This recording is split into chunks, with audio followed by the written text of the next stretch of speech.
अच्छा था, चलो गुड। सबके साथ हुआ है ना ऐसा, क्या कहते हो? हम सबके साथ ऐसे ही हुआ ना कि लॉकडाउन में हम पढ़ाई ही नहीं करे, फिर ऐसे लगा कि करेंगे करेंगे, आएगा दिन स्कूल चालू होंगे।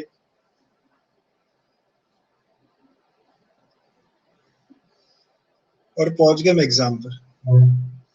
गुड इवनिंग बच्चों, good evening and welcome to the class all of you.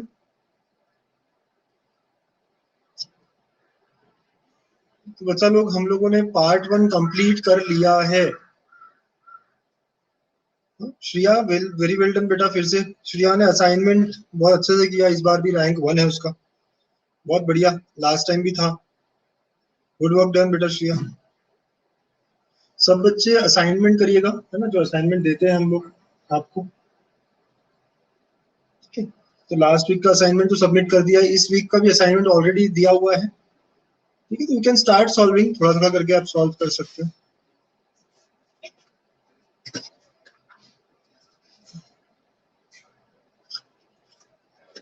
बच्चों पार्ट 1 हमने कंप्लीट कर लिया, सारे चैप्टर हमारे पार्ट 1 के हो गए हैं। आप लोगों के भी हो गए ना सब अच्छे से? पार्ट 1 के सारे टॉपिक्स हो गए हैं। And now today we are going to start with part 2, है ना।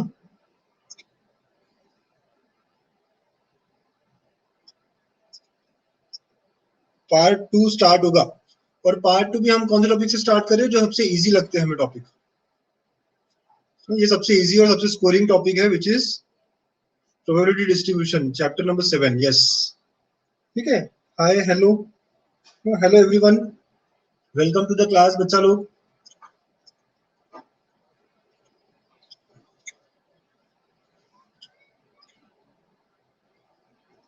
गुड इवनिंग बेटा, गुड इवनिंग श्रेयोशी। कैसे चल रही है सबकी बोर्ड की तैयारी? हम सब लोगों को मेहनत बहुत करनी है, ठीक है। नम्रता, हमीद, अभी 1 महीना जो है ना, हमें बिल्कुल बिल्कुल भी मेहनत मतलब ऐसे कम करना ही नहीं है, हर जगह हमें बहुत एफर्ट्स देना है जितना। अच्छा, कल जेई है बेटा आपका?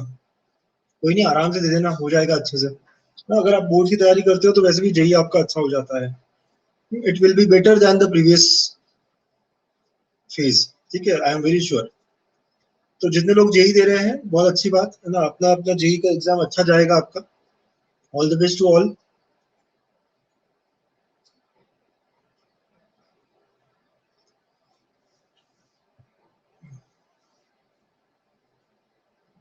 आराम से नहीं हो रहा या?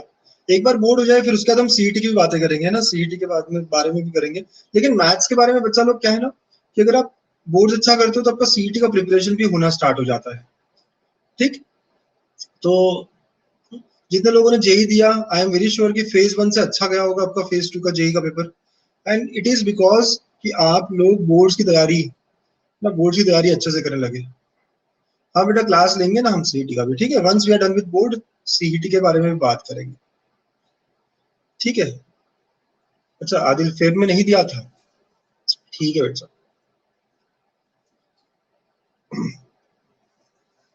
ठीक है। चलो, तो बस है ना, 30 सेकेंड्स में अब शुरू करने वाले हैं हम लोग, आप लोग भी रेडी हो जाइए। ओके, चलो। अब बेटा मैथ्स पार्ट 2 शुरू कर रहे हैं। पार्ट 1 हो गया, पार्ट 1 हो गया है पूरा। सो पार्ट 2 में क्या क्या है? पहला चैप्टर है पार्ट 2 में डिफरेंशिएशन, बड़ा सा टॉपिक है। फिर एप्लीकेशंस ऑफ डेरिवेटिव है। Okay, next topic. फिर नेक्स्ट टॉपिक है हमारा इंटीग्रेशन इंडेफिनाइट, ठीक। फिर फोर्थ है हमारा डेफिनाइट इंटीग्रेशन। फिफ्थ है एरिया मतलब एप्लीकेशन। सिक्स्थ है डिफरेंशियल इक्वेशन, ठीक है। और सेवेंथ है probability distribution. And eighth binomial distribution. हाँ प्रणीता, आई हैव सीन है ना बेटा, मैं क्लास के बाद आपको रिप्लाई करता हूँ। ओके प्रणीता, मैंने देखा आपका क्वेश्चन। तो हम लोग जो सबसे इजीएस्ट टॉपिक है, ओके, ये दोनों सबसे इजीएस्ट टॉपिक है, इससे शुरुआत कर रहे हैं। इस वीक में हम लोग ये दोनों टॉपिक्स को कंप्लीट करेंगे, है ना। इस वीक में मतलब नेक्स्ट टू डेज जैसे 4 डेज में, वेडनेसडे से लेकर Saturday. Easiest topic as well as 6 to 8 marks का इसका वेटेज, 6 to 8 मार्क्स का इनका वेटेज है, ठीक है। 10 मार्क्स भी जा सकता है बट 6 to 8 तो पक्का। तो ये वेटेज इतना रखता है और हम लोग स्टार्ट करेंगे probability distribution and then followed by binomial distribution. चलिए लगा दीजिए हेडिंग, सब लोग लगा लीजिए हेडिंग प्रोबेबिलिटी डिस्ट्रीब्यूशन। शुरू करें? All of you ready? सब लोग रेडी है क्लास के लिए? प्रोबेबिलिटी डिस्ट्रीब्यूशन बड़ा ही सिंपल सा टॉपिक है ना, सिंपल सा स्कोरिंग है ना, एवरीथिंग विच वी वांट, वो सारी चीजें जो हमें चाहिए वो यहाँ सारी मिलेगी। ओके बच्चा लोग,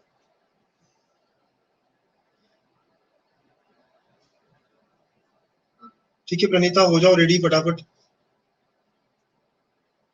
इसके ऊपर 4 मार्क्स के क्वेश्चंस आ भी सकते हैं, बट मोस्टली इस पे 3 और 2 मार्क के क्वेश्चंस होंगे, मोस्टली 3 या 2 मार्क के क्वेश्चंस होते हैं, ठीक है। तो क्या क्या पढ़ना है मुझे यहाँ पे? इसमें सबसे पहली चीज पता करनी है हमें, रैंडम वेरिएबल क्या होता है। ओके चलो रेडी ना? तो सबसे पहले हमें पता करनी है रैंडम वेरिएबल क्या होता है, बस हेडिंग्स बता रहा हूं मैं, what are the things that we are going to see, क्या क्या पढ़ना है हमको इस पूरे टॉपिक में। तो रैंडम वेरिएबल, फिर उसके बाद प्रोबेबिलिटी डिस्ट्रीब्यूशन फंक्शन क्या होता है, फिर एक्सपेक्टेड वैल्यू या expectation, variance and standard deviation, और फिर एक्सरसाइज 7.1। एक्सरसाइज 7.2 जो है वो डिलीट हो चुका है, तो बस हमारा काम एकदम आधा हो गया, ठीक है। तो ये डिलीट हो चुका है एक्सरसाइज 7.2। तो सिर्फ एक ही एक्सरसाइज है जो हमें करनी है, जिसको हम आज और कल 2 दिनों में बड़े आराम आराम से ना पूरी एक्सरसाइज सॉल्व करते हुए खत्म करेंगे।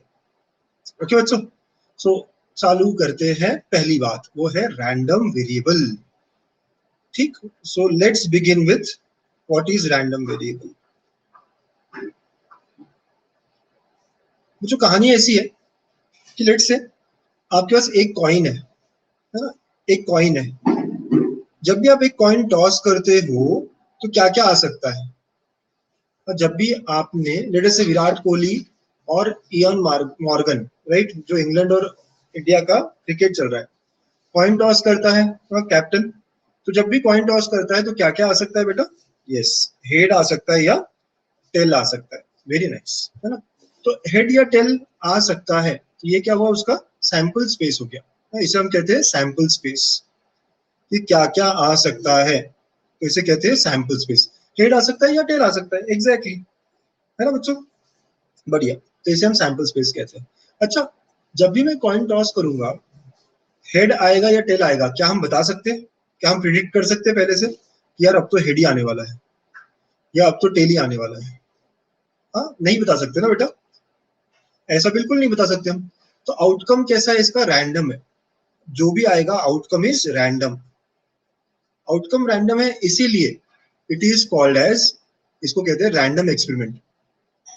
इस हेड टॉस, एक चीज कॉइन टॉस करने को हम क्या कहते हैं? रैंडम एक्सपेरिमेंट कहते हैं। क्यों? क्योंकि यार इसका आउटकम क्या होगा हमें पता नहीं है, ठीक है। ये पहला एग्जाम्पल।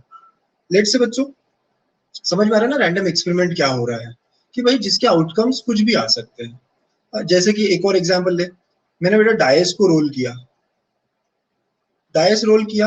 आप लोग खेलते हो ना लूडो, तो लूडो में डायस रोल किया, क्या क्या आ सकते हैं हमारे आउटपुट्स, आउटकम्स क्या क्या आ सकते हैं बेटा? What are the possible outcomes? Yes, very nice. 1 आ सकता है सर, 2 आ सकता है, 3 4 5 6, तो ये नंबर, ये हो गया इसका सैंपल स्पेस कि सर ये आ सकता है।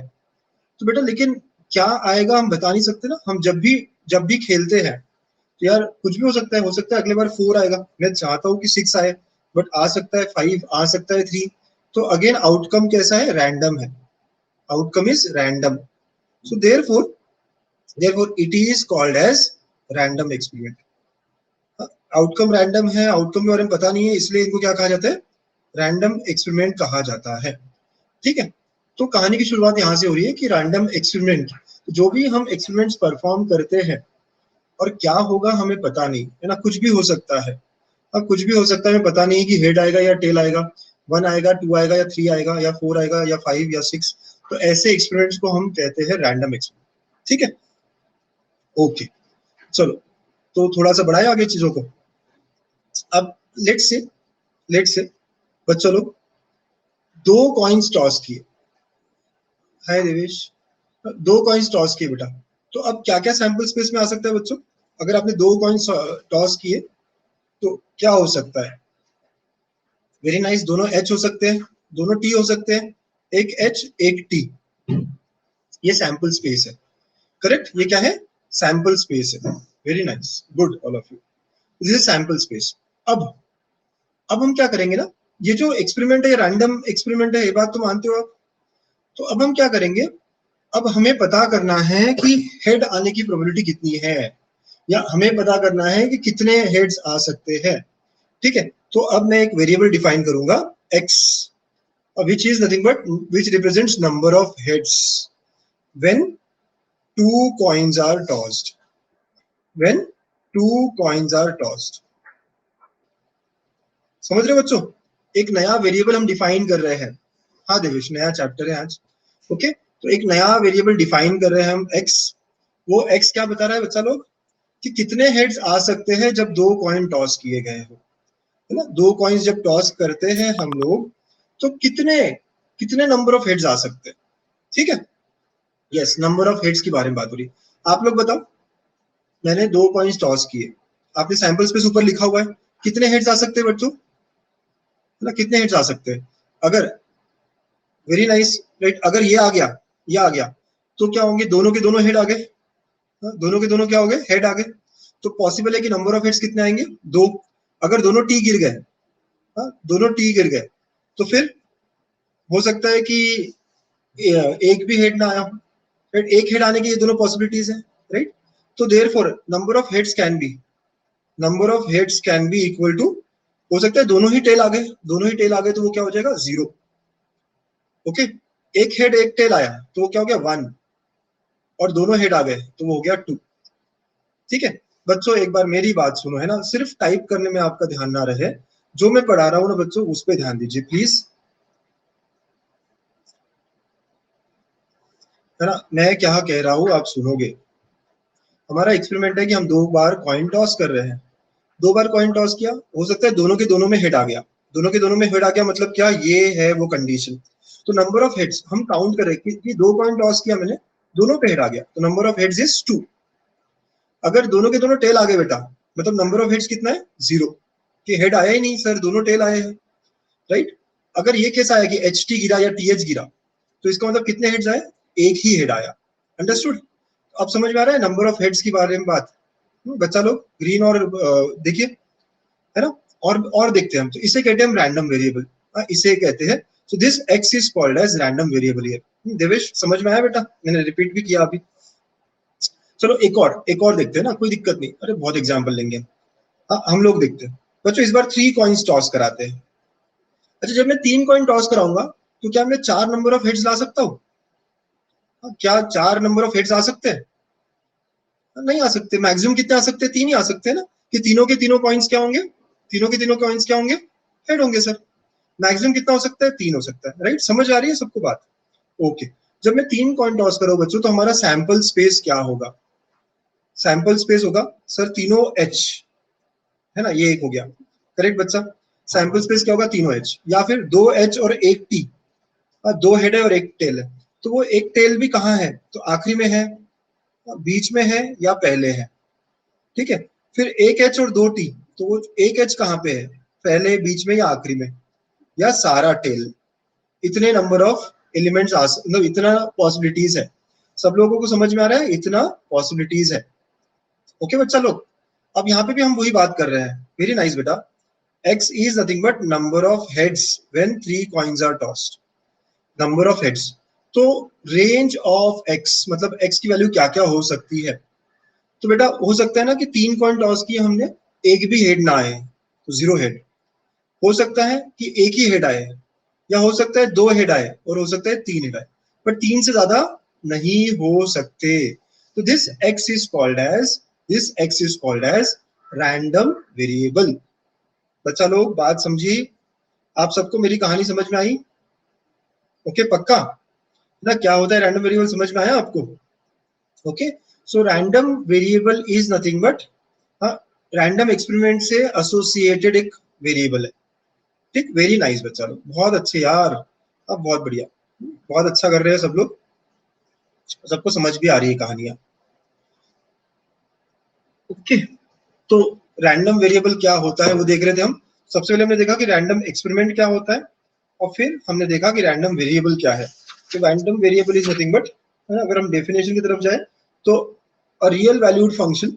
क्या अगर आपको डेफिनेशन देखनी हो पूरी पूरी रैंडम वेरिएबल की ये एग्जांपल्स के बाद, तो रैंडम वेरिएबल का एक डेफिनेशन ऐसा है कि random variable is a function जिसके इनपुट्स होते हैं सैंपल स्पेस से ना, which is defined on sample space of a random experiment. Okay, of a random experiment. ठीक है, ऐसी बात है। तो आप लोगों ने, हाँ करेक्ट है ना, ये बात भी बहुत अच्छी बोली ना, श्रेयोशी बहुत अच्छा बोल रही है कि 2 कॉइन टॉस किए तो सैंपल स्पेस में कितने एलिमेंट आए थे, 4, तो मतलब 2 स्क्वायर। ओके, 3 कॉइन्स लिए तो सैंपल स्पेस में कितने एलिमेंट आए बच्चों, 8, विच इज 2 क्यूब। तो इन जनरल जब भी आप 2 कॉइन्स, जब भी आप n कॉइन्स ड्रॉप, कितने कॉइन्स कर रहे हो देख रहे हो आप, 2 कॉइन्स टॉस किए बेटा तो सैंपल स्पेस में एलिमेंट कितने हैं, 4 है। ओके, 3 कॉइन टॉस किए तो सैंपल स्पेस में कितने एलिमेंट्स है, 8 है ना, ये समझ में आ रही है बात आपको। ठीक, तो यस 2 पावर n है ना, तो नंबर ऑफ, ठीक है, आपको बस 2 और 3 की आएंगे एग्जांपल्स है ना, इससे आगे जाने की जरूरत ही नहीं पड़ेगी बच्चों। ठीक है, इससे आने की जरूरत ही नहीं पड़ेगी आपको, कोई बात ही नहीं। यस 2 पावर n बहुत अच्छे नंबर था। तो ये लोग लिख रहे हो क्या आप लोग, या आगे बढ़े, तो नाउ आगे बढ़ जाए, वी आर डन हियर। तो random variables are expressed as capital X capital Y capital Z, ऐसे होता है ये रैंडम वेरिएबल्स। ओके बच्चों, तो कहानी को थोड़ा फटाफट करते हैं। There are two types of random variable, एक डिस्क्रीट होता है, ओके, वन इज डिस्क्रीट। तो टाइप्स ऑफ रैंडम वेरिएबल सब लोग लिखे साथ साथ में अब ये types of random variable. Hi बेटा, हाय हेलो।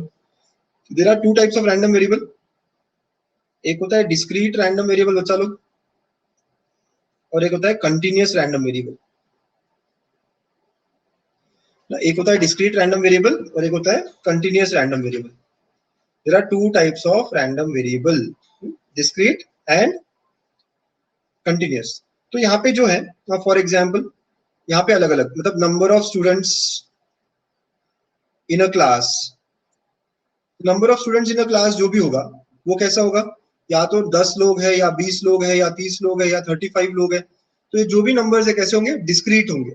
डिस्क्रीट समझते हो ना, 10 के बाद डायरेक्ट 20, फिर 30, फिर 35, राइट, ऐसे होते हैं। या फिर आप कह सकते हो नंबर ऑफ स्टूडेंट्स, या ऐसे कुछ, number of cars manufactured in a factory. बच्चों, number of cars manufactured in a factory, तो जब भी मैन्युफैक्चर्ड हो रही है कार्स की, या जिसको काउंट कर सकते हैं exactly, number of cars manufactured, तो यार हो सकता है कि कार मैन्युफैक्चर 1000 हुई हो, या 1100 हुई हो, या 2000 हुई हो, तो जिनका डायरेक्ट कुछ वैल्यू आता है ना, this are called as discrete random variable. On the other hand continuous random variable के एग्जांपल्स क्या, तो for example increase in height of a person, है ना, यस। तो यहाँ पे देखिए कंटिन्यूअस का एग्जांपल देखते हैं, तो increase in height of a person.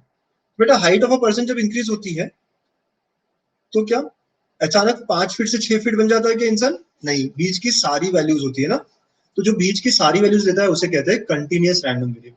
समझ में आ रहा है बच्चों, कंटिन्यूअस रैंडम वेरिएबल क्या होता है, राइट, जो बीच की सारी वैल्यू लेता है। फॉर एग्जाम्पल अगेन एक और, increase in temperature of a room, increasing temperature. तो अगर इंक्रीजिंग टेम्परेचर की बात चल रही है, तो टेम्परेचर भी कैसे इंक्रीज होता है, कि हो सकता 1 डिग्री से डायरेक्ट 2 डिग्री हो जाता है क्या, या 26 से 27 हो जाता है क्या, नहीं। तो वो क्या होता है, सारी वैल्यू लेता है बीच की, राइट, तो it can have all the values.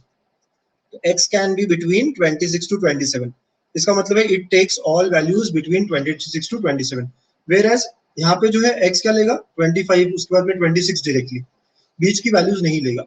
तो ये है हमारे दो टाइप्स ऑफ रैंडम वेरिएबल्स, सब लोग समझ रहे हैं, सब लोगों को समझ में आया डिस्क्रीट और कंटिन्यूअस रैंडम वेरिएबल क्या होते हैं। Very nice all of you, good work, all बहुत अच्छे। हाँ बेटा, है ना, 1.1, 1.2, 1.3, इनफैक्ट जानवी ये भी डिस्क्रीट ही है ना? क्योंकि 1 और 1.1 के बीच में भी बहुत नंबर्स होते हैं। तो कंटिन्यूअस का मतलब है कि सारे बीच के, ओके वैसे continuous random variable is deleted from the syllabus, है ना, हमारे लिए तो सिर्फ क्या है, यही है। यस, ओके, चलो ओके बच्चा लोग, तो ये है हमारा, है ना, इंट्रोडक्शन। सब लोग लिख लीजिएगा। हाँ यस बेटा, आई एम वेटिंग, है ना, आप लिख लो या स्क्रीनशॉट ले लो, जैसे भी आपको लगता है। तो after that will start with the next thing. Hi Prachi, ठीक है, यहाँ तक की कहानी सबको समझ में आई है। चलिए नेक्स्ट, क्या कह रहा है अक्षय? अक्षय बेटा फिर से बोल, ये कर दो प्लीज, वो गलती से हो गया आपका, कट हो गया। प्रोबेबिलिटी डिस्ट्रीब्यूशन, या इसी को हम कहेंगे probability mass function. Next heading, probability mass function. तो यहाँ पे क्या है ना, एग्जाम्पल से समझते हो बच्चों? बोलो बेटा अक्षय। Hello sir. बोलो बेटा। सर मेरे को समझ में नहीं आ रहा है। अभी अभी चालू होने का ये टॉपिक, अब मेन टॉपिक चालू होगा। कौन सा है सर? प्रोबेबिलिटी डिस्ट्रीब्यूशन, ठीक है। राजी बोलिए। Hello sir. हेलो बोलो बेटा। सर, लास्ट स्लाइड एक बार दिखाइए ना प्लीज। देखो, हाँ सर, 2 मिनट सर। हाँ बच्चों, है ना, अभी काफी इंपॉर्टेंट बातें हम करने वाले हैं, और जो क्वेश्चन बैंक के क्वेश्चन है वही सॉल्व करने वाले हैं, ठीक है। हमें क्वेश्चन बैंक मिल गया है बोर्ड से, तो मोस्टली हम वही क्वेश्चन अब टारगेट करेंगे। लिख लिए ना? Yes, okay. तो नाउ नेक्स्ट थिंग जो आपका हेडिंग है प्रोबेबिलिटी डिस्ट्रीब्यूशन, तो वही एक्सपेरिमेंट एक देखते हैं। लेट्स से हमारा एक्सपेरिमेंट है टॉसिंग 2 कॉइन्स, ठीक है, एग्जांपल से समझिए आप। नहीं, मैथ्स में ऐसा नहीं है बेटा, मेरे को तो अभी तक नहीं लगा कि डिलीटेड है उसमें। नहीं नहीं नहीं, मोस्टली भी हम वी कैन नॉट से श्रेयोशी क्वेश्चन बैंक से कितना आएगा वगैरह वगैरह, बट हाँ question bank is from exercise, तो डोंट वरी, हम लोग एक्सरसाइज सॉल्व कर रहे हैं बस, ऐसी बात है। एक्सरसाइज के ही कुछ क्वेश्चंस दिए उन्होंने क्वेश्चन बैंक को, तो हमें कोई दिक्कत नहीं है। चलिए, टॉसिंग 2 कॉइन्स, है ना, टॉसिंग 2 कॉइन्स। जब हम 2 कॉइन्स टॉस करते हैं तो हमारा सैंपल स्पेस हम सबको पता है, एस से लिखूंगा मैं, वो है दोनों एच आ सकते हैं, एक एच एक टी आ सकता है, दोनों टी आ सकते हैं, ये हमारा सैंपल स्पेस है। लेट से बच्चों एक्स हमारा है random variable which is number of heads, है ना। हाँ, एच क्या है हमारा, एक्स क्या है हमारा, नंबर ऑफ हेड्स के बारे में बात हो रही है, ठीक है बच्चों। तो हमने देखा था रेंज ऑफ एक्स क्या होता है, तो रेंज ऑफ एक्स इज कि एक्स क्या क्या आ सकता है, कितने हेड्स आ सकते हैं। सर हो सकता है जब मैंने दोनों कॉइन्स टॉस किए तो एक बार भी हेड ना आए, हो सकता है एक बार हेड आए या दोनों में हेड आए, दो से ज्यादा हेड नहीं आ सकते। क्यों? क्योंकि हमने दो ही कॉइन टॉस किए सर। अगर हम दो ही कॉइन टॉस करेंगे तो मैक्सिमम कितने होंगे, दो ही हेड्स होंगे ना। ओके, तो ये सारी हमने डिस्कशन इसके पहले तक करी थी। अब हम क्या करेंगे, हमें पता करना है प्रोबेबिलिटी कैसा डिस्ट्रीब्यूटेड है, मतलब ये कि कितने हेड्स के लिए कितनी प्रोबेबिलिटी है, प्रोबेबिलिटी डिस्ट्रीब्यूटेड कैसा है ना, वो हमें पता करना है बच्चों। अब प्रोबेबिलिटी डिस्ट्रीब्यूटेड कैसा है ये पता करने का मतलब क्या, कि हम लोग एक टेबल बनाएंगे। क्या करेंगे, हम लोग एक टेबल बनाएंगे ऑल ऑफ यू, और टेबल में हम लोग एक्स की वैल्यू क्या होती है, हमारा जो रैंडम वेरिएबल है ना, उसकी वैल्यू क्या है, और उन अलग अलग वैल्यूज ऑफ एक्स के लिए, उन अलग अलग वैल्यूज ऑफ एक्स के लिए ना, उन अलग अलग वैल्यूज ऑफ एक्स के लिए, एक्स की वैल्यू क्या है पहले, एक्स की वैल्यू क्या क्या हो सकती है, तो एक्स की वैल्यू 0 हो सकती है सर, एक्स की वैल्यू 1 हो सकती है, और एक्स की वैल्यू 2 हो सकती है। तो इनकी करस्पॉन्डिंग प्रोबेबिलिटी को भी हम यहाँ, है ना, इस टेबल में लिखेंगे। तो प्रोबेबिलिटी डिस्ट्रीब्यूशन का मतलब समझ में आ रहा है आप सबको? प्रोबेबिलिटी डिस्ट्रीब्यूशन मतलब कि हमने एक्स डिफाइन किया नंबर ऑफ हेड्स, ठीक है, आप मेरी कहानी समझिए। एक्स को डिफाइन किया नंबर ऑफ हेड्स, तो नंबर ऑफ हेड्स क्या क्या हो सकते हैं, 0 हो सकते हैं, 1 हो सकते हैं, 2 हो सकते हैं। अच्छा, क्या प्रोबेबिलिटी है एक्स को 0 मतलब 0 नंबर ऑफ हेड्स आने की? What is the probability of getting 0 heads? X equal to 0 की प्रोबेबिलिटी क्या है? तो बताइए आप, इसमें से कौन सा केस है जो एक भी हेड नहीं दे रहा हो, 0 हेड वाला, ये है ना, राइट। तो फेवरेबल केस कितना हुआ, 1, और टोटल नंबर ऑफ केसेस कितने हैं, 4। प्रोबेबिलिटी जब भी निकालते हैं तो हम क्या करते हैं, फेवरेबल अपॉन टोटल, है ना। This is definition of probability. बच्चा लोग बात समझ में आई आप सबको, है ना? सब लोग समझ रहे हैं ना मेरी ये बात? अच्छा, x इक्वल टू 1 की प्रोबेबिलिटी क्या होगी? x इक्वल टू 1 मतलब एक हेड कहाँ कहाँ आया है। तो बेटा एक हेड कहाँ कहाँ आएगा, आप बताइए कौन कौन सी है वो जहाँ पे एक हेड दिख रहा है आपको? एग्जैक्टली एक हेड HT में दिख रहा है और TH में दिख रहा है, एग्जैक्टली है ना, ये दोनों में दिख रहा है। तो फेवरेबल केस 2 हो गए और टोटल केस 4। वेरी नाइस बच्चों। और x इक्वल टू 2 मतलब दोनों हेड आने की प्रोबेबिलिटी कहाँ पे है? तो ये है सिर्फ ये वाला बात जो HH, तो 1 आउट ऑफ 4, करेक्ट। तो अब मैं इस टेबल में सारी प्रोबेबिलिटीज को लिख दूंगा। तो 0 आने की प्रोबेबिलिटी थी 1/4, 1 आने की प्रोबेबिलिटी है 2/4 विच इज 1/2, है ना, इसको मैं 1/2 लिख सकता हूँ और ये 1/4 है। तो this table is called as probability distribution table या प्रोबेबिलिटी मास फंक्शन। ये है हमारा टेबल दिखाता क्या कि कैसी डिस्ट्रीब्यूट है probability for different values of x। समझ रहे प्रोबेबिलिटी डिस्ट्रीब्यूशन क्या है? All of you, everyone is clear about it? बहुत अच्छे, बहुत अच्छे। ऐसे बहुत सारे एक्सपेरिमेंट्स लूंगा मैं, है ना। तो दिस इज आवर एक फर्स्ट एग्जांपल, बहुत सारे एग्जांपल्स करने हैं हमको, तो लिख लीजिएगा। हाँ बेटा, है ना, देख लो। तो एक्सपेरिमेंट क्या था हमारा? एक्सपेरिमेंट था कि हमने 2 कॉइन टॉस किए। जब हम 2 कॉइन टॉस करते हैं तो क्या क्या हो सकता है? दोनों हेड हो सकते हैं, है ना, एक हेड एक टेल। ओके, उसमें भी पहला हेड फिर टेल फिर TH और फिर दोनों टेल हो सकते हैं। अब मेरा जो रैंडम वेरिएबल है x, वो क्या दिखा रहा है यहाँ पे? नंबर ऑफ हेड्स दिखा रहा है। जब मैं 2 कॉइन टॉस करता हूं तो कितने नंबर ऑफ हेड्स आ सकते हैं? हो सकता है एक भी हेड ना आए, हो सकता है एक आए, हो सकता है दोनों हेड आए। ठीक है, तो x कैन बी 0, 1 और 2। तो अब 0 होने की प्रोबेबिलिटी क्या है ना? तो 0 हेड होने की प्रोबेबिलिटी क्या? 0 हेड मतलब कौन सा केस? कि जब दोनों टेल आया रहेगा, दैट इज 1 आउट ऑफ 4। मेरे पूरे नंबर ऑफ केसेस कितने हैं? 4 है, राइट। तो n ऑफ s इज 4 और उसमें से एक मेरा फेवरेबल केस है। तो x इक्वल टू 0 के लिए 1/4। एक आने की प्रोबेबिलिटी क्या है हेड? तो एक कब आएगा? जब HT और TH, तो दैट इज 2/4। और दोनों हेड आने की प्रोबेबिलिटी कितनी है? 1 आउट ऑफ 4, कि दोनों हेड आ गए आउट ऑफ 4। तो बस ये प्रोबेबिलिटीज को मैंने इस टेबल में लिख दिया and this is called as probability distribution. Okay Praneeta, understood now? ठीक है, लिख लिया सब लोगों ने? Should I wait for someone? चले क्या नेक्स्ट स्लाइड पे? Very nice, good all of you. चलिए नेक्स्ट स्लाइड पे। प्रणीता एक स्क्रीनशॉट ले लो बेटा, है ना, because everyone is waiting now. Okay, चलिए एक और एक्सपेरिमेंट लेते हैं। ये एक्सपेरिमेंट ऐसा है, लेट्स से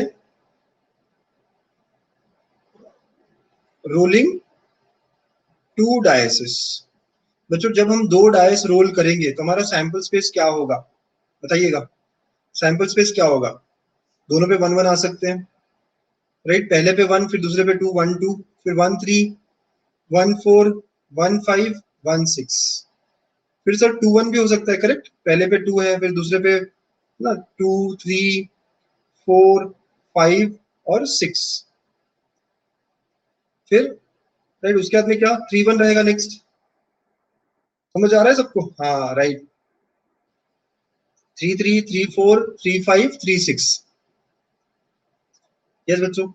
फिर नेक्स्ट क्या होगा? 4 1 4 2 36 आएंगे एग्जैक्टली, मैं लिख देता हूँ। 4 3 4 4 4 5 4 6। पहले बार कर रहे हैं ना, इसलिए लिख लेते हैं हम लोग। फिर 5 1 5 2 5 3 5 4 होगा, 5 5 होगा एंड 5 6 एंड लास्टली 6 1 6 2 6 3 6 4 6 5 एंड 6 6। सो कितने हैं सैंपल स्पेस में element? You can see n of s is 36 exactly. Sample space में जो है कितने हैं एलिमेंट्स? 36 है। अब मैं एक रैंडम वेरिएबल डिफाइन करूंगा। रैंडम वेरिएबल अलग अलग हो सकता है, तो हम डिफाइन कर सकते हैं रैंडम वेरिएबल x को, हमारे ऊपर है। तो I can say sum on the upper faces, sum on the upper faces.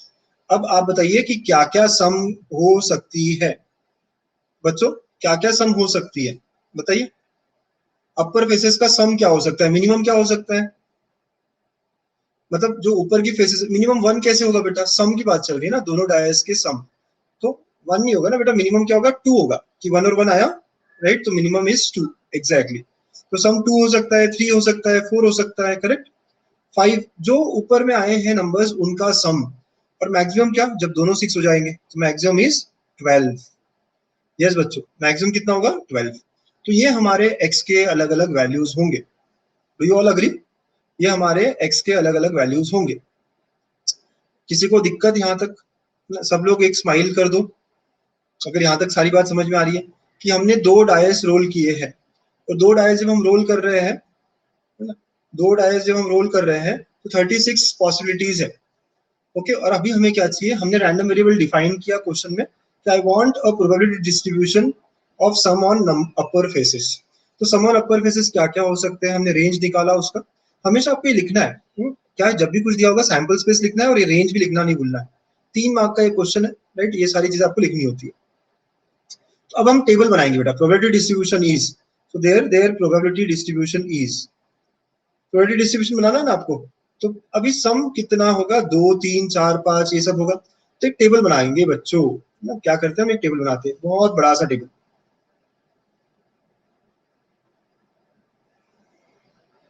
आप सब लोग भी मेरे साथ साथ बनाते रहिएगा। ओके, ऐसा टेबल बना लिया, इसमें 2 रोज है। ओके, कॉलम्स तो बहुत सारे होंगे। एक कॉलम, एक रो जो है वो पी का आएगा, और एक रो जो है वो एक्स का ना, राइट। ऊपर पी, ऊपर एक्स हो गया और नीचे पी। एक्स की क्या क्या वैल्यूज है सारी लिखनी पड़ेगी। 2 है, देन 3 है, देन 4 है बच्चों, 5, ठीक है, 6 7 8 9 10 11 एंड 12। तो ऐसे ये एक्स की अलग अलग वैल्यू आई। अब मुझे हर एक की प्रोबेबिलिटी निकालनी पड़ेगी। तो probability of x equal to 2। जब एक्स 2 होगा, इसकी प्रोबेबिलिटी क्या? तो बेटा प्रोबेबिलिटी का क्या फॉर्मूला है कि क्या, फेवरेबल अपॉन टोटल। आप बताओ 2 सम कब होगा? सिर्फ ये एक ही केस है ना जब 2 होगा, राइट। तो फेवरेबल इवेंट कितने हैं, 1 है। तो फेवरेबल इवेंट कितने हैं बच्चों, 1। So thus it is nothing but 1/36। x equal to 3 कब कब होगा, मतलब कि हमारा जो सम है वो कब कब होगा बच्चों, 3। 3 यहाँ पे और यहाँ पे होगा, राइट। तो 3 सिर्फ इन दोनों पे ही हो रहा है, that is 2 out of 36। Very nice all of you. Okay, तो that is 2 out of 36। x equal to 4 कब कब होगा, 4 कब कब होगा, अगेन हम लोगों के पास ये सैंपल स्पेस है, हम देख सकते हैं 1 3 2 2 3 1, इन तीनों के लिए हो रहा है ना, राइट। यस, इन तीनों के लिए हो रहा है। देयरफॉर आई कैन से 3 आउट ऑफ 36। सम 5 कब कब होगा, क्या होगा बेटा, सम 5 कब कब होगा? आप देख सकते हो 1 4 2 3 3 2 4 1, राइट। इसके लिए सम क्या होगा, 5 होगा, that is 4 out of 36। Very nice. Sum 6 कब कब होगा? अगेन 6 होने के लिए बेटा 1 5 में होगा, 2 4 में होगा, 3 3 4 2 5 1, राइट। तो यस 5 केसेस है हमारे पास, तो आई कैन से 5 आउट ऑफ 36। सम 7 कब कब होगा, 6 के बाद नेक्स्ट 7। ऐसे में प्रोबेबिलिटीज निकालनी पड़ेगी। तो 7 कब कब होगा, तो आई कैन से 1 6 2 5 3 4 4 3, राइट, 2 और ये 6 1, ठीक है, ये सारा। तो I can see 6 out of 36। फिर सम 8 कब कब होगा, आपको अब दिख गया होगा पैटर्न। 8 कब कब होगा, 2 6 3 5 4 4 5 3 6 2, तो 5 टाइम्स। तो आई कैन से दिस इज 5/36। 9 कब कब होगा, 4 आउट ऑफ 36। 10 कब कब होगा, सम 10 कब कब होगा, तो 3 आउट ऑफ 36। 11 कब कब होगा, तो आई कैन क्लियरली सी कि 2 आउट ऑफ 36। 11 के लिए क्या, 2 आउट ऑफ 36। एंड 12 कब होगा, 1 आउट ऑफ 36। समझे? तो बस ये सारा जो हमने निकाला वो हमको टेबल में लिख देना है।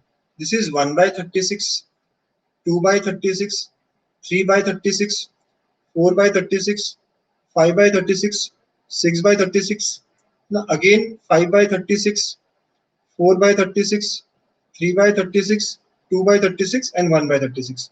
आप चाहो तो इसको सिंप्लीफाई करके भी लिख सकते हो, ऐसे भी लिख सकते हो, ठीक है। तो ये हमें जो प्रोबेबिलिटी डिस्ट्रीब्यूशन मिल गया जो चाहिए था। तो सब लोग समझ गए कैसे निकालते probability distribution. This is the way in which we are going to find probability distribution of a given random variable, ठीक है।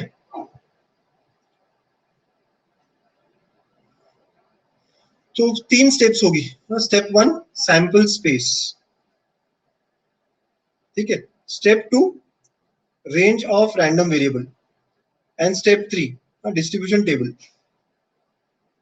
3 स्टेप्स होगी हमेशा, पहले सैंपल स्पेस, फिर रेंज ऑफ एक्स, और फिर उसके बाद डिस्ट्रीब्यूशन टेबल, मतलब उसमें प्रोबेबिलिटीज लिखनी है आपको। लिख लीजिए सब बच्चा लोग, और बड़े आराम से समझ गया होगा आपको। ये बहुत इंपॉर्टेंट टॉपिक, और हम लोग इंपॉर्टेंट बातें अब डिस्कस करने वाले हैं। सिर्फ और सिर्फ इंपॉर्टेंट क्वेश्चन ही लेने वाला हूं मैं, है ना, सिर्फ और सिर्फ इंपॉर्टेंट क्वेश्चन ही आपको मिलेंगे इस पूरे लेक्चर में। लिख लिया सब लोगों ने? यस, है ना, बहुत अच्छा। तो जितना भी आपने पढ़ा ना बच्चों, एक्चुअली आपको 2 बातें बहुत नोट करने वाली है। So for any PMF, for any probability distribution और probability mass function, there are 2 things which are very important. 2 चीज बहुत इंपॉर्टेंट है। पहला right, sum of all probabilities, आपने ध्यान नहीं दिया, लेकिन सारे दोनों एग्जाम्पल में सारे प्रोबेबिलिटीज का सम हमेशा 1 आया है। तो summation of P I is always equal to 1, right. सारे प्रोबेबिलिटीज का जो समेशन है, एडिशन है, वो 1 है। आप चाहो तो कोई भी जो हमने 2 एग्जाम्पल्स देखे, इनका सम कर लो, सारे प्रोबेबिलिटीज का सम कर लो, तो राइट 1/36, 2/36, 3/36, ये सारा क्या होगा, हमेशा एडिशन इनका 1 होगा। ये पहला नोट है हमारा। और सेकेंड नोट है, all probabilities are between 0 and 1। सारी प्रोबेबिलिटीज कैसी है, 0 और 1 के बीच में। प्रोबेबिलिटी कभी निगेटिव नहीं हो सकती और 1 से ज्यादा भी नहीं हो सकती। ओके, तो ये जो है बड़ा इंपॉर्टेंट नोट है। ये दोनों चीजें हमेशा फॉलो होनी चाहिए, राइट। ये दोनों चीजें हमेशा फॉलो होनी चाहिए for it to be a PMF, probability distribution और प्रोबेबिलिटी मास फंक्शन।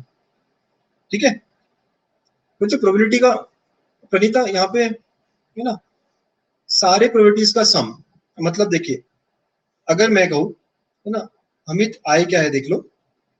अगर हमने टेबल बनाया, x की वैल्यूज हो सकती है बेटा x1, x2, x3, x4। इनकी करस्पॉन्डिंग प्रोबेबिलिटी आएगी P1, P2, P3, P4। पता है यहाँ से कंक्लूजन क्या आएंगे हमारे, कि सारे प्रोबेबिलिटीज के एडिशन, मतलब क्या, कि इसका मतलब है P1 plus P2 plus P3 plus P4 should be equal to 1। ना सारी प्रोबेबिलिटीज की एडिशन क्या होगी, हमेशा प्रणीता 1 होनी चाहिए। तो इसी को लिखने का एक और तरीका है कि summation of P I. Now I can be 1, 2, 3, 4। Understood? Okay, है ना, वेरी नाइस। और सारी प्रोबेबिलिटीज जो है, P1 हो गया, P2 हो गया, P3 हो गया, P4 हो गया, ये सारी प्रोबेबिलिटीज जो है, probability can not be negative. Probabilities क्या होनी चाहिए, हमेशा 0 और 1 के बीच में होनी चाहिए, है ना प्रणीता? ठीक है, सब लोग समझ रहे हो? प्रोबेबिलिटीज कभी नेगेटिव हो सकती है क्या? प्रोबेबिलिटीज कभी नेगेटिव नहीं होती, है ना। तो हमेशा 0 और 1 के बीच में होना चाहिए। गुड। तो ये 2 इंपॉर्टेंट पॉइंट है हमारे पास, है ना, जब भी हम क्वेश्चन सॉल्व करेंगे ऑन प्रोबेबिलिटी डिस्ट्रीब्यूशन। ठीक है, अच्छा, ओके, तो ये हमने देखे। Yes, it will be always positive, सही बोल रहे हो। तो ये सब हमने देखा बेटा। There is also one function, एक और फंक्शन होता है जिसको हम कहते हैं क्यूमुलेटिव। बच्चों, क्यूमुलेटिव डिस्ट्रीब्यूशन फंक्शन कहते हैं इसको हम। एक और बात मैं बता दूं आपको, है ना, ये क्या है, क्यूमुलेटिव, CDF कहते हैं, cumulative distribution function. Cumulative distribution function क्या करता है पता है? सब ध्यान दो मेरी तरफ। ओके, एक और फंक्शन होता है which is called as cumulative. ठीक है, क्यूमुलेटिव डिस्ट्रीब्यूशन फंक्शन क्या होता है बेटा? क्यूमुलेटिव मतलब यहां तक का एडिशन, मतलब कि 0 के लिए 1/4, बट यहाँ पे जब आएगा ना, तो इन दोनों का एडिशन, दैट विल बी 3/4। इन तीनों का addition, that will be 1। Cumulative distribution function. Understood? समझ आ रहा है? क्यूमुलेटिव डिस्ट्रीब्यूशन वर्ड से समझ में आता है ना। क्यूमुलेटिव डिस्ट्रीब्यूशन फंक्शन का मतलब क्या, कि यहाँ तक का एडिशन बताना है आपको। तो 0 के लिए क्या होगा, सिर्फ 0 तक का एडिशन। 1 के लिए 1 तक का एडिशन, मतलब इन दोनों का एडिशन होगा। और 2 के लिए क्या होगा, इन सब का एडिशन। ठीक, यस देवेश, ना बहुत सारे एक्सपेरिमेंट लेंगे हम लोग, डोंट वरी। चलो आगे बढ़ते, बहुत सारे एग्जांपल्स करते हैं, है ना। तो डिस्ट्रीब्यूशन फंक्शन क्या होता है, ये सब हम देख रहे थे बच्चा लोग, देखा हमने, ये वाला चीज भी देखा अभी। तो सम ऑफ वैल्यूज ये सब पढ़ाया मैंने आपको, जो सबको समझ में आया भी है। ओके,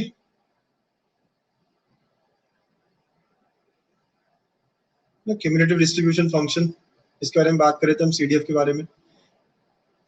ठीक है, तो देखो क्या होता है क्यूमुलेटिव डिस्ट्रीब्यूशन फंक्शन। 0 के लिए सेम आएगा, लेकिन 1 के लिए क्या होगा, इन दोनों का एडिशन होके यहाँ आएगा। 2 के लिए क्या होगा, यहाँ तक का पूरा एडिशन यहाँ पे आएगा। 3 के लिए यहाँ तक का अप टू 3 जितना भी हुआ है सारा एडिशन, राइट। तो आखिर में हमेशा क्या होगा, 1 आएगा। That is cumulative distribution function, है ना। लिखते कैसे, x less than equal to x। चलो एग्जाम्पल में समझे, है ना, थोड़ा एग्जाम्पल में समझते हैं चीजों को।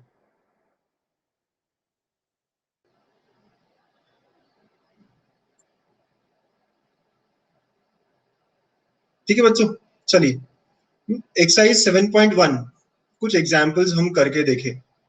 हाँ, टोटल 1 ही आना चाहिए, यस बेटा, हमेशा। लेट्स सी, हम लोगों ने एक्सरसाइज 7.1 स्टार्ट करनी है ना। आज हम लोग पहले 7-8 एग्जाम्पल्स ट्राई करेंगे। एक्सरसाइज 7.1 के पहले 7-8 एग्जाम्पल्स हम लोग ट्राई करने वाले हैं। ओके बच्चों, तो यहाँ पे क्या कहता है first example, let x represents difference between number of heads and number of tails obtained when a coin is tossed 6 times।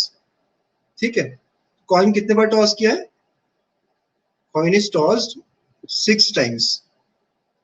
बच्चों आप बताओ नंबर ऑफ हेड कितने हो सकते हैं, नंबर ऑफ टेल कितने हो सकते हैं, और उनका difference is what, our x का वैल्यू। एक्स क्या है, इनका डिफरेंस,